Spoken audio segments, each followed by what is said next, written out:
Lei 11.079, de 30 de dezembro de 2004, institui normas gerais para licitação e contratação de parceria público-privada no âmbito da administração pública. O Presidente da República faço saber que o Congresso Nacional decreta e eu sanciono a seguinte lei. Capítulo 1. Disposições preliminares. Artigo 1º. Esta lei institui normas gerais para licitação e contratação de parceria público-privada no âmbito dos poderes da União, dos Estados, do Distrito Federal e dos municípios. Parágrafo único. Esta lei aplica-se aos órgãos da administração pública direta dos poderes executivo e legislativo, aos fundos especiais, às autarquias, às fundações públicas, às empresas públicas, às sociedades de economia mista e às demais entidades controladas direta ou indiretamente pela União, Estados, Distrito Federal e municípios. Artigo 2º. Parceria público-privada é o contrato administrativo de concessão na modalidade patrocinada ou administrativa. Parágrafo 1º. Concessão patrocinada é a concessão de serviços públicos ou de obras públicas de que trata a Lei 8.987 de 95, quando envolver adicionalmente à tarifa cobrada dos usuários contraprestação pecuniária do parceiro público ao parceiro privado. Parágrafo 2º. Concessão administrativa é o contrato de prestação de serviços de que a administração pública seja usuária direta ou indireta, ainda que envolva execução de obra ou fornecimento e instalação de bens. Parágrafo 3º. Não constitui parceria público-privada a concessão comum, assim entendida a concessão de serviços públicos ou de obras públicas de que trata a Lei 8.987 de 95, quando não envolver contraprestação pecuniária do parceiro público ao parceiro privado. Parágrafo 4º. É vedada a celebração de contrato de parceria público-privada, 1. Cujo valor do contrato seja inferior a 10 milhões de reais, 2. Cujo período de prestação do serviço seja inferior a 5 anos, ou 3. Que tenha como objeto único o fornecimento de mão de obra, o fornecimento e instalação de equipamentos ou a execução de obra pública. Artigo 3º. As concessões administrativas regem-se por esta lei, aplicando-se-lhes adicionalmente o disposto nos artigos 21, 23, 25 e 27 a 39 da Lei 8.987 de 95 e no artigo 31 da Lei 9.074 de 95. Parágrafo 1º. As concessões patrocinadas regem-se por esta lei, aplicando-se-lhes subsidiariamente o disposto na Lei 8.987 de 95 e nas leis que lhes são correlatas. Parágrafo 2º. As concessões comuns continuam regidas pela Lei 8.987 de 95 e pelas leis que lhes são correlatas, não se lhes aplicando o disposto nesta lei.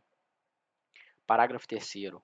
Continuam regidos exclusivamente pela Lei 8.666 de 93 e pelas leis que lhes são correlatas os contratos administrativos que não caracterizem concessão comum, patrocinada ou administrativa.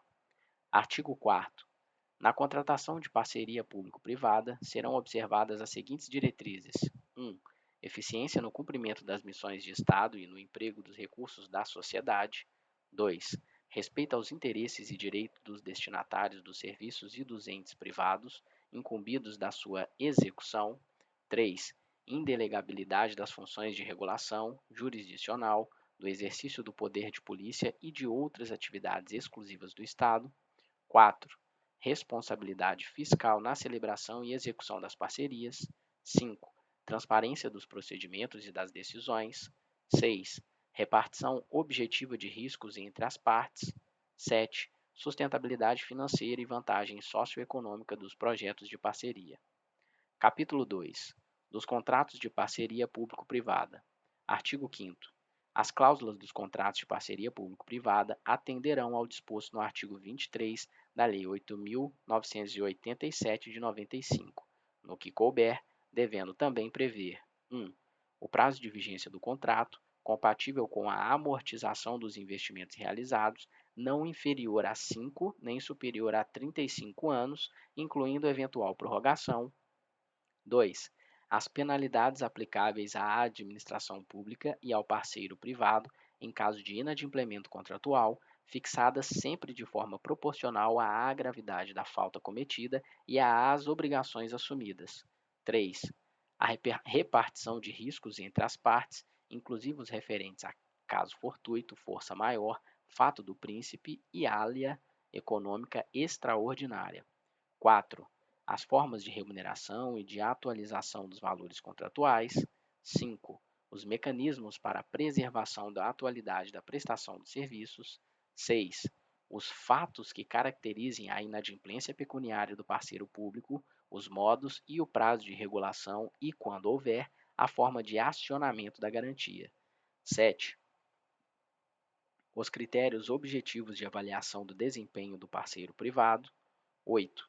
A prestação, pelo parceiro privado, de garantias de execução suficientes e compatíveis com os ônus e riscos envolvidos, observados os limites dos parágrafos 3º e 5º do artigo 56 da Lei 8.666 de 93, e, no que se refere às concessões patrocinadas, o disposto no inciso 15 do artigo 18 da Lei 8.987 de 95. 9. O compartilhamento com a administração pública de ganhos econômicos efetivos do parceiro privado decorrente da redução do risco de crédito dos financiamentos utilizados pelo parceiro privado. 10. A realização de vistoria dos bens reversíveis, podendo o parceiro público reter os pagamentos ao parceiro privado, no valor necessário para reparar as irregularidades e eventualmente detectadas. 11. O cronograma e os marcos para o repasse ao parceiro privado das parcelas do aporte de recursos na fase de investimentos do projeto ou após a disponibilização dos serviços, sempre que verificada a hipótese do parágrafo 2º do artigo 6º desta lei. Parágrafo 1º. As cláusulas contratuais de atualização automática de valores baseadas em índices e fórmulas matemáticas, quando houver, serão aplicadas sem necessidade de homologação pela administração pública, exceto se esta publicar na imprensa oficial, onde houver, até o prazo de 15 dias após a apresentação da fatura, razões fundamentadas nesta lei ou no contrato para a rejeição da atualização. Parágrafo 2º.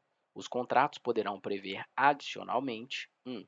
Os requisitos e condições em que o parceiro público autorizará a transferência do controle ou a administração temporária da sociedade, de propósito específico aos seus financiadores e garantidores, com quem não mantenha vínculo societário direto, com o objetivo de promover a sua reestruturação financeira e assegurar a continuidade da prestação dos serviços, não se aplicando para este efeito o previsto no inciso 1º do parágrafo único do artigo 27 da Lei 8.987 de 95. 2. A possibilidade de emissão de empenho em nome dos financiadores do projeto em relação às obrigações pecuniárias da administração pública. 3. A legitimidade dos financiadores do projeto para receber indenizações por extinção antecipada do contrato, bem como pagamentos efetuados pelos fundos e empresas estatais garantidores de parcerias público-privadas. Artigo 5º-A. Para fins do inciso 1º do parágrafo 2º do artigo 5º, considera-se: 1. O controle da sociedade de propósito específico à propriedade resolúvel de ações ou cotas por seus financiadores e garantidores que atendam os requisitos do artigo 116 da Lei 6.404 de 76. 2. A administração temporária da sociedade de propósito específico pelos financiadores e garantidores quando, sem a transferência da propriedade de ações ou cotas, forem outorgados os seguintes poderes: a. Indicar os membros do Conselho de Administração a serem eleitos em Assembleia Geral pelos acionistas nas sociedades regidas pela Lei 6.404 de 76 ou administradores a serem eleitos pelos cotistas nas demais sociedades. B. Indicar os membros do Conselho Fiscal a serem eleitos pelos acionistas ou cotistas controladores em Assembleia Geral. C. Exercer poder de veto sobre qualquer proposta submetida à votação dos acionistas ou cotistas da concessionária que representem ou possam representar prejuízos aos fins previstos no caput deste artigo. D. Outros poderes necessários ao alcance dos fins previstos no caput deste artigo. Parágrafo 1º. A administração temporária autorizada pelo poder concedente não acarretará responsabilidade aos financiadores e garantidores em relação à tributação, encargos, ônus, sanções, obrigações ou compromissos com terceiros, inclusive com o poder concedente ou empregados. Parágrafo 2º. O poder concedente disciplinará sobre o prazo da administração temporária. Artigo 6º. A contraprestação da administração pública nos contratos de parceria público-privada poderá ser feita por 1. Ordem bancária. 2. Cessão de créditos não tributários. 3. Outorga de direitos em face da administração pública. 4. Outorga de direitos sobre bens públicos dominicais. 5. Outros meios admitidos em lei. Parágrafo 1º. O contrato poderá prever o pagamento ao parceiro privado de remuneração variável vinculada ao seu desempenho, conforme metas e padrões de qualidade e disponibilidade definidos no contrato. Parágrafo 2º. O contrato poderá prever o aporte de recursos em favor do parceiro privado para a realização de obras e aquisições de bens reversíveis, nos termos dos incisos 10 e 11 do caput do artigo 18 da Lei 8.987, de 95, desde que autorizado no edital de licitação, se contratos novos, ou em lei específica, se contratos celebrados até 8 de agosto de 2012. Parágrafo 3º. O valor do aporte de recursos realizado nos termos do parágrafo 2º poderá ser excluído da determinação 1. Do lucro líquido para fins de apuração do lucro real e da base de cálculo da contribuição social sobre o lucro líquido. 2. Da base de cálculo da contribuição para o PIS/PASEP e da contribuição para o financiamento da Seguridade Social. 3. Da base de cálculo da contribuição previdenciária sobre a receita bruta, devida pelas empresas referidas nos artigos 7º e 8º da Lei 12.546 de 2011, a partir de 1º de janeiro de 2015. Parágrafo 4º.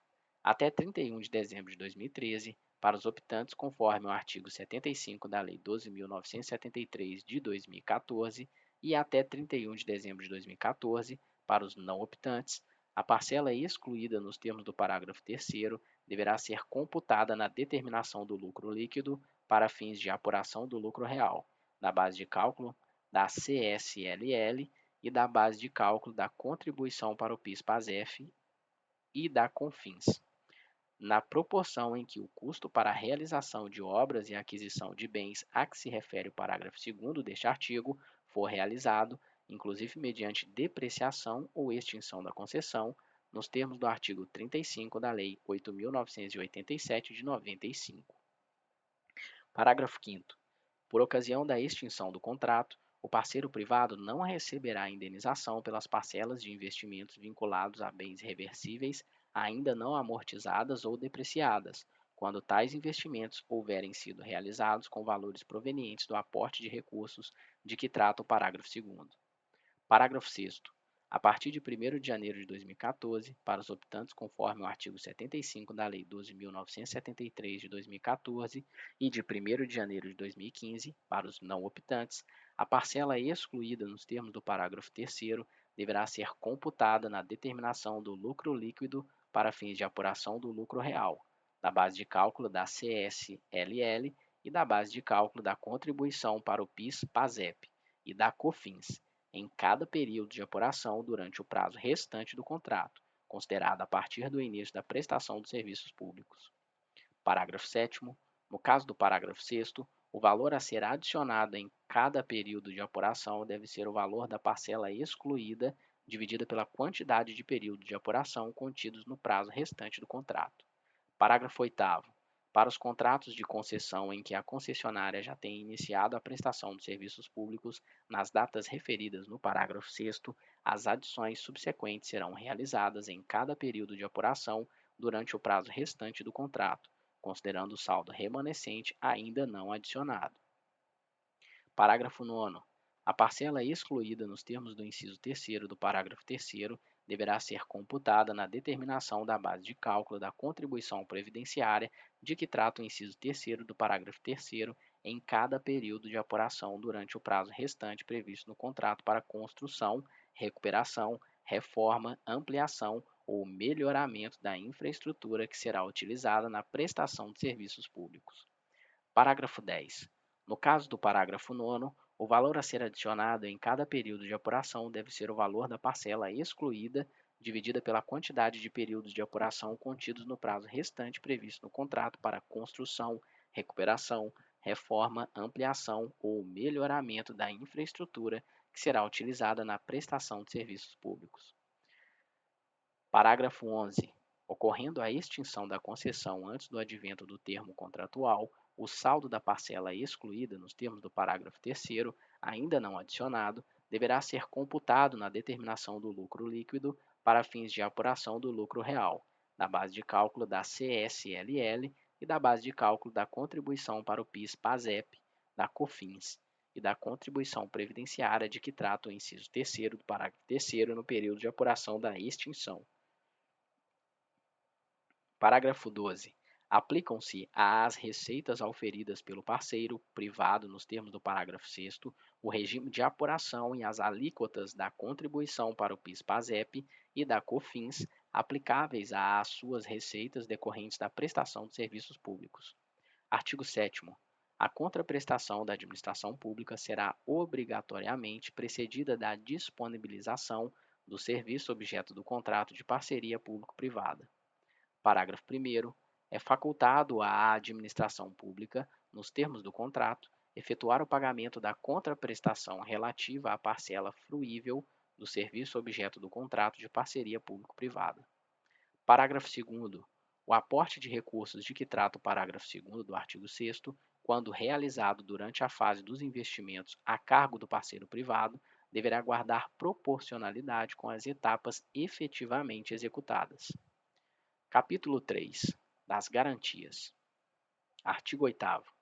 As obrigações pecuniárias contraídas pela administração pública em contrato de parceria público-privada poderão ser garantidas mediante 1. Vinculação de receitas, observado o disposto no inciso 4º do artigo 167 da Constituição Federal. 2. Instituição ou utilização de fundos especiais previstos em lei. 3. Contratação de seguro-garantia com as companhias seguradoras que não sejam controladas pelo poder público. 4. Garantia prestada por organismos internacionais ou instituições financeiras. 5. Garantias prestadas por fundo garantidor ou empresa estatal criada para essa finalidade. 6. Outros mecanismos admitidos em lei. Capítulo 4. Da sociedade de propósito específico. Artigo 9º. Antes da celebração do contrato, deverá ser constituída sociedade de propósito específico, incumbida de implantar e gerir o objeto da parceria. Parágrafo 1º. A transferência do controle da sociedade de propósito específico estará condicionada à autorização expressa da administração pública nos termos do edital e do contrato, observado o disposto no parágrafo único do artigo 27 da Lei 8987 de 95. Parágrafo 2º. A sociedade de propósito específico poderá assumir a forma de companhia aberta com valores mobiliários admitidos à negociação no mercado. Parágrafo 3º. A sociedade de propósito específico deverá obedecer a padrões de governança corporativa e adotar contabilidade e demonstrações financeiras padronizadas, conforme regulamento. Parágrafo 4º. Fica vedado à administração pública ser titular da maioria do capital votante das sociedades de que trata este capítulo. Parágrafo 5º. A vedação prevista no parágrafo 4º deste artigo não se aplica à eventual aquisição da maioria do capital votante da sociedade de propósito específico por instituição financeira controlada pelo poder público em caso de inadimplemento de contratos de financiamento. Capítulo 5. Da licitação. Artigo 10. A contratação de parceria público-privada será precedida de licitação na modalidade concorrência ou diálogo competitivo, estando a abertura do processo licitatório condicionada a 1. Autorização da autoridade competente, fundamentada em estudo técnico que demonstre a conveniência e a oportunidade da contratação, mediante identificação das razões que justifiquem a opção pela forma de parceria público-privada. B. Que as despesas criadas ou aumentadas não afetarão as metas de resultados fiscais previstas no anexo referido no parágrafo 1º do artigo 4º da Lei Complementar 101 de 2000, devendo seus efeitos financeiros, nos períodos seguintes, ser compensados pelo aumento permanente de receita ou pela redução permanente de despesas.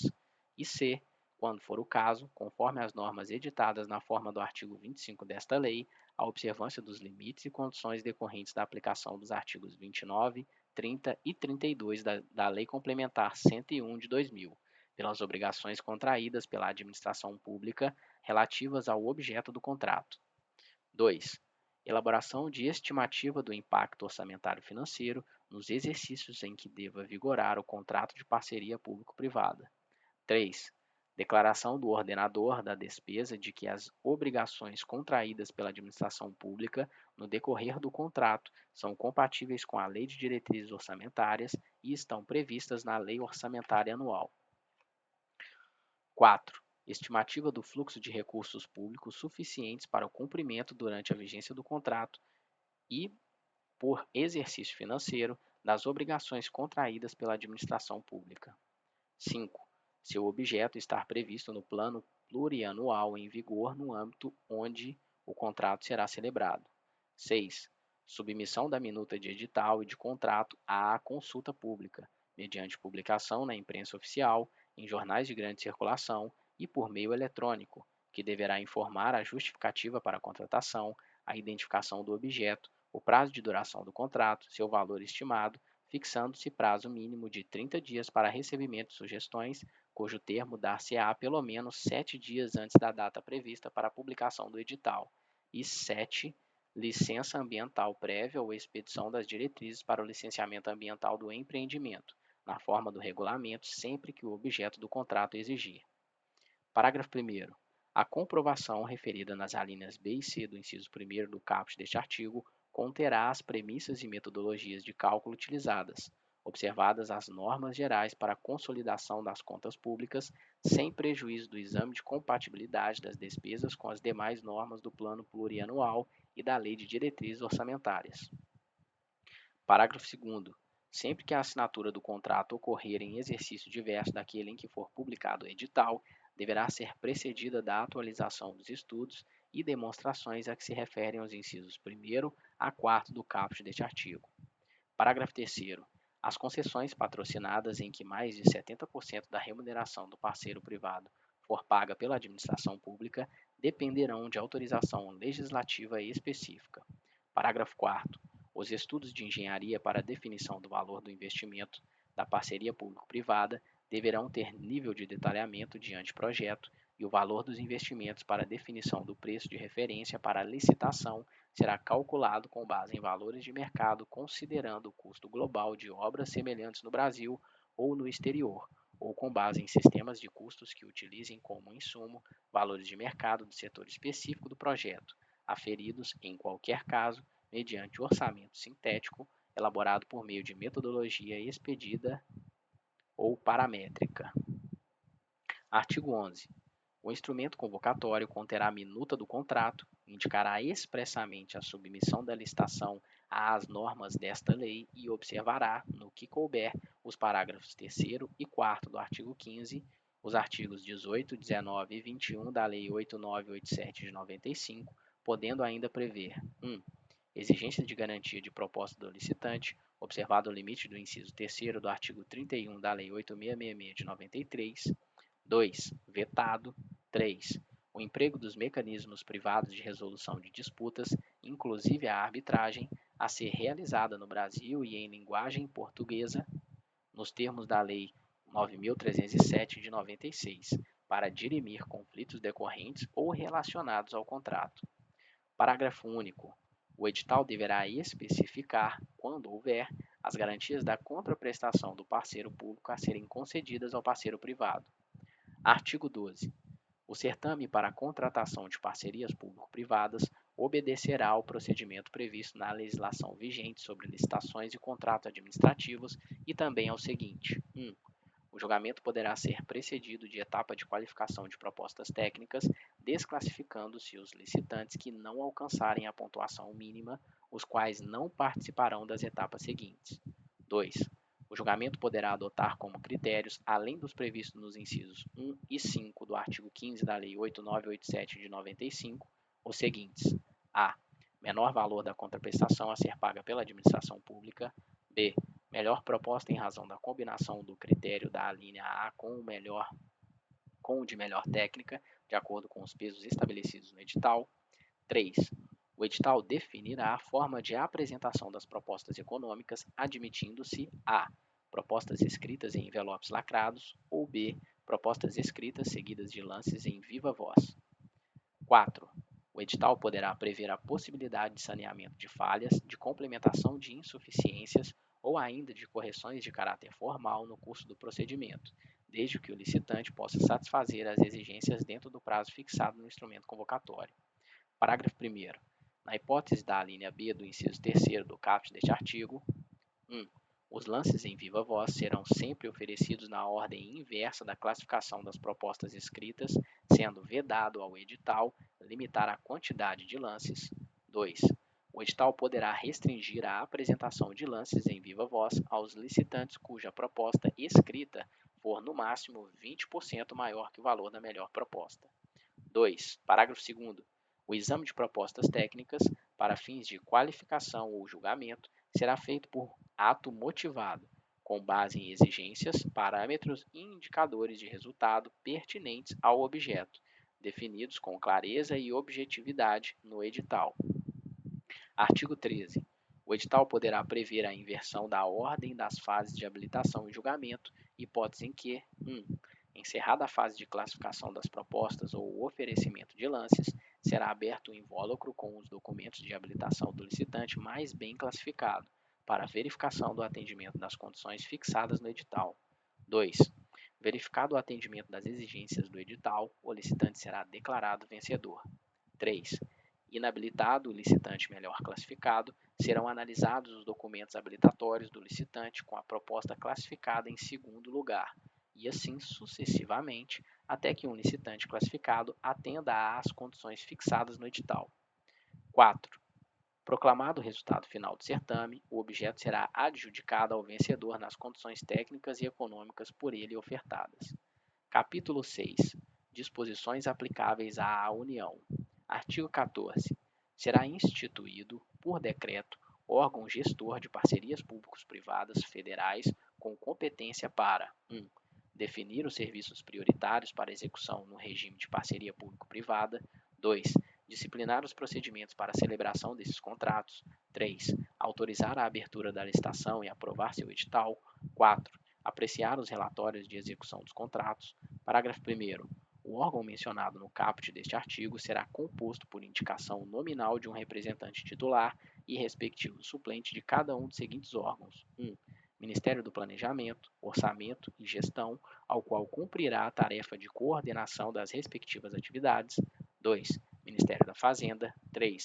Casa Civil da Presidência da República. Parágrafo 2º. Das reuniões do órgão a que se refere o caput deste artigo, para examinar projetos de parceria público-privada, participará um representante do órgão da administração pública direta, cuja área de competência seja pertinente ao objeto do contrato em análise. Parágrafo 3º.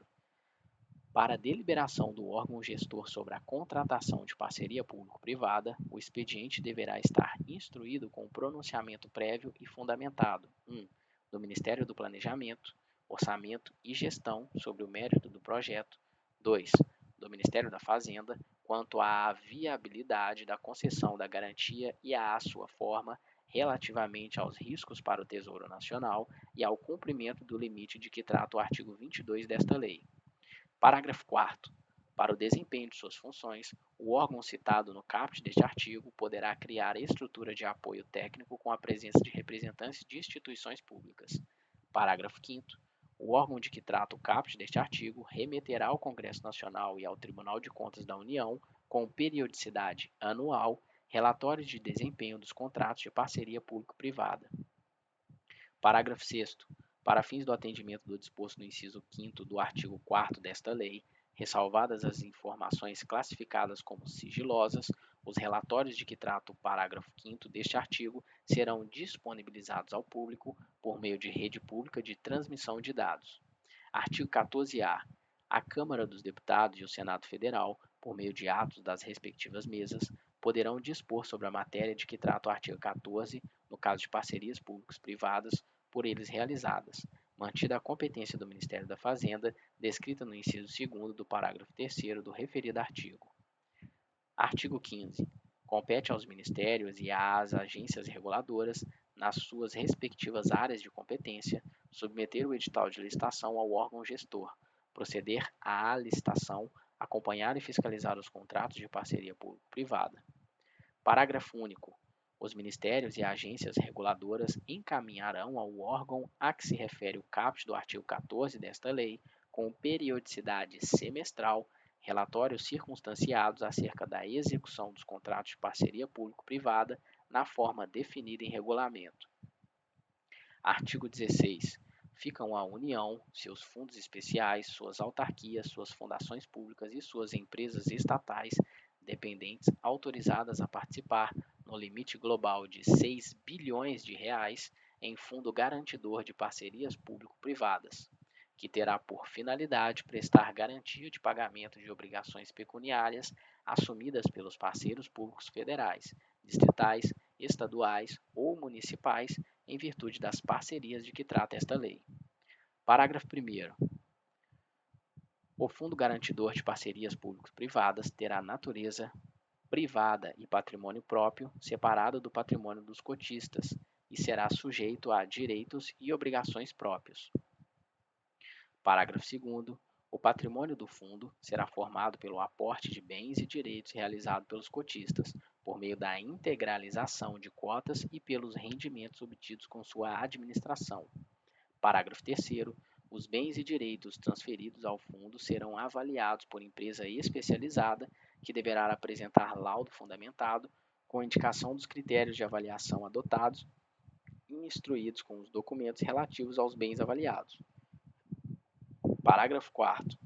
A integralização das cotas poderá ser realizada em dinheiro, títulos da dívida pública, bens imóveis dominicais, bens móveis, inclusive ações de sociedades de economia mista federal, excedentes ao necessário para a manutenção de seu controle pela União, ou outros direitos com valor patrimonial.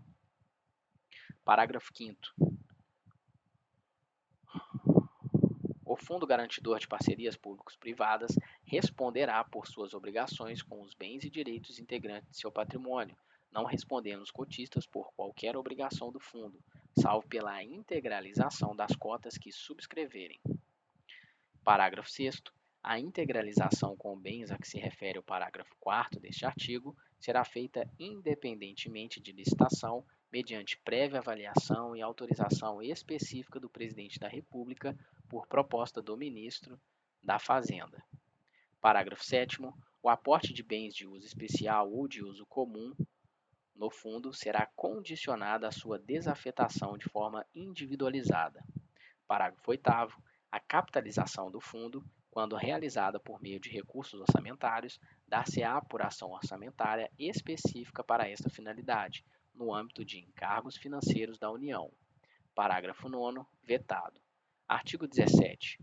O fundo será criado, administrado, gerido e representado judicial e extrajudicialmente por instituição financeira controlada, direta ou indiretamente, pela União, com observância das normas a que se refere o inciso 22 do artigo 4º da Lei 4.595 de 64. Parágrafo 1º. O Estatuto e o Regulamento do Fundo serão aprovados em Assembleia dos Cotistas. Parágrafo 2º. A representação da União na Assembleia dos Cotistas dar-se-á na forma do inciso 5º do artigo 10 do Decreto-Lei 147 de 67. Parágrafo 3º. Caberá à instituição financeira deliberar sobre a gestão e alienação dos bens e direitos do fundo, zelando pela manutenção de sua rentabilidade e liquidez. Artigo 18. O Estatuto e o Regulamento do Fundo devem deliberar sobre a política de concessão de garantias, inclusive no que se refere à relação entre ativos e passivos do fundo. Parágrafo 1º. A garantia será prestada na forma aprovada pela Assembleia dos Cotistas, nas seguintes modalidades: 1.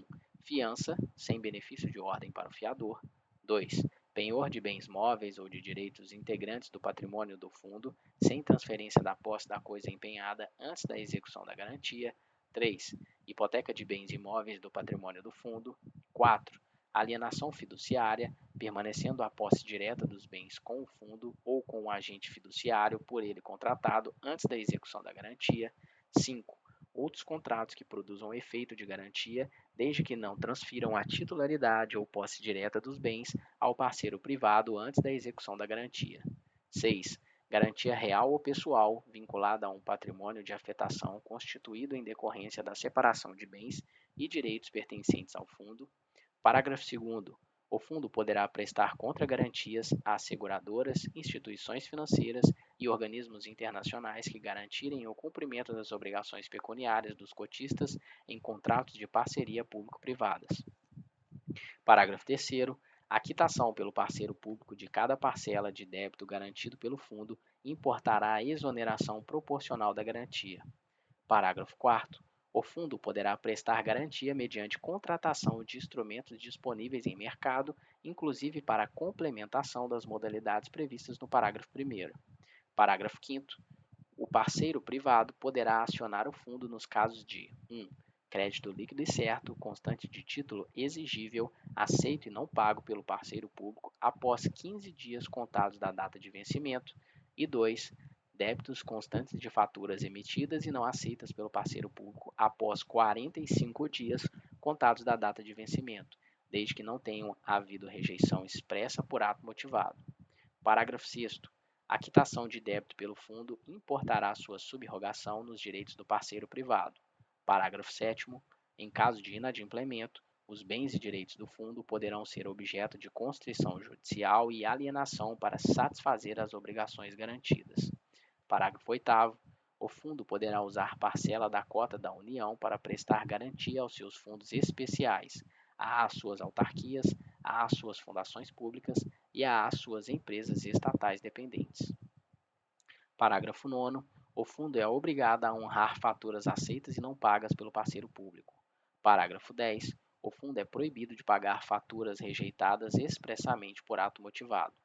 Parágrafo 11º. O parceiro público deverá informar o fundo sobre qualquer fatura rejeitada e sobre os motivos da rejeição no prazo de 40 dias contados da data de vencimento. Parágrafo 12º.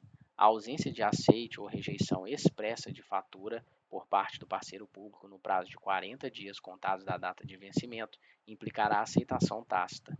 Parágrafo 13º.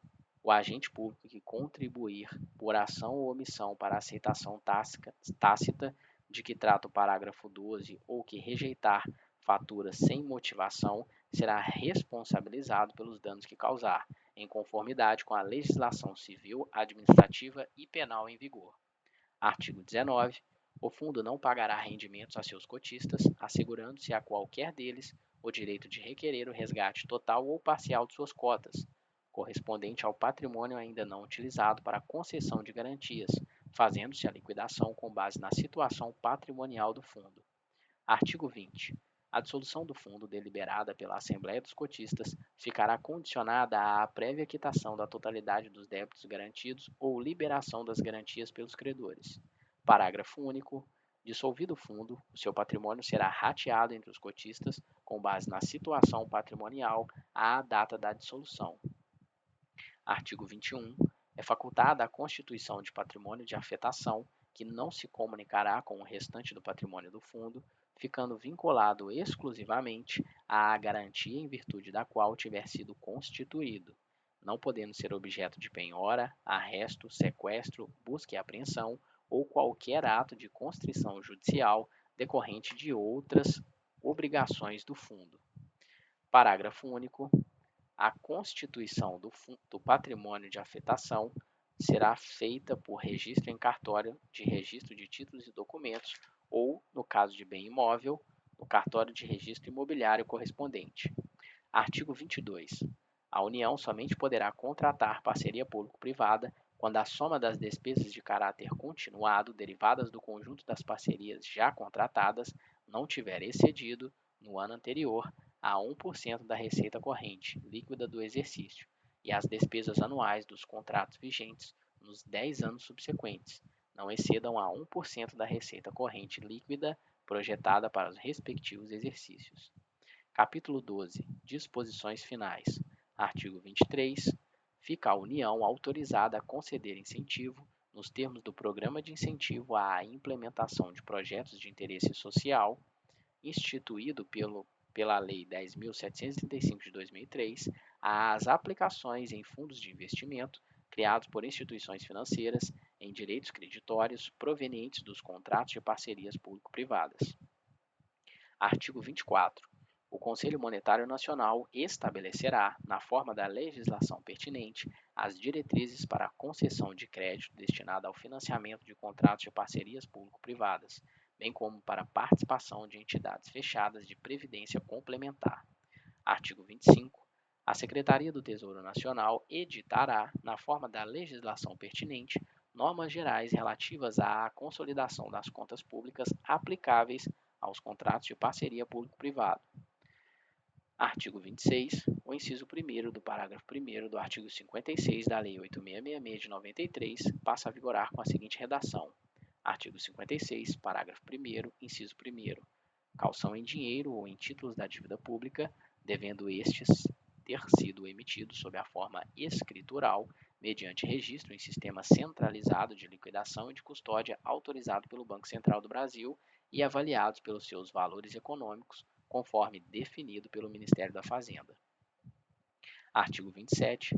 As operações de crédito efetuadas por empresas públicas ou sociedades de economia mista controladas pela União não poderão exceder a 70% do total das fontes de recursos financeiros da sociedade de propósito específico, sendo que para as áreas das regiões Norte, Nordeste e Centro-Oeste, onde o índice de desenvolvimento humano seja inferior à média nacional, essa participação não poderá exceder a 80%. Parágrafo 1º. Não poderão exceder a 80% do total das fontes de recursos financeiros da sociedade de propósito específico ou 90% nas áreas das regiões Norte, Nordeste e Centro-Oeste, onde o índice de desenvolvimento humano seja inferior à média nacional, as operações de crédito ou contribuições de capital realizadas cumulativamente por 1. Entidades fechadas de previdência complementar, 2. Empresas públicas ou sociedades de economia mista controladas pela União. Parágrafo 2º. Para fins do disposto neste artigo, entende-se por fonte de recursos financeiros as operações de crédito e contribuições de capital à sociedade de propósito específico. Artigo 28. A União não poderá conceder garantia ou realizar transferência voluntária aos Estados, Distrito Federal e municípios se a soma das despesas de caráter continuado derivadas do conjunto das parcerias já contratadas por esses entes tiver excedido, no ano anterior, a 5% da receita corrente líquida do exercício ou se as despesas anuais dos contratos vigentes nos 10 anos subsequentes excederem a 5% da receita corrente líquida projetada para os respectivos exercícios. Parágrafo 1º. Os Estados, o Distrito Federal e os municípios que contratarem empreendimentos por intermédio de parcerias público-privadas deverão encaminhar ao Senado Federal e à Secretaria do Tesouro Nacional, previamente à contratação, as informações necessárias para cumprimento do previsto no caput deste artigo. Parágrafo 2º. Na aplicação do limite previsto no caput deste artigo, serão computadas as despesas derivadas de contratos de parceria celebrados pela administração pública direta, autarquias, fundações públicas, empresas públicas, sociedades de economia mista e demais entidades controladas, direta ou indiretamente, pelo respectivo ente, excluídas as empresas estatais não dependentes. Artigo 29. Serão aplicáveis, no que couber, as penalidades previstas no Decreto 2.848 de 40, Código Penal, na Lei de Improbidade Administrativa, na Lei dos Crimes Fiscais e no Decreto-Lei 201 de 67 e na Lei 1079 de 50, sem prejuízo das penalidades financeiras previstas contratualmente. Artigo 30. Esta lei entra em vigor na data de sua publicação.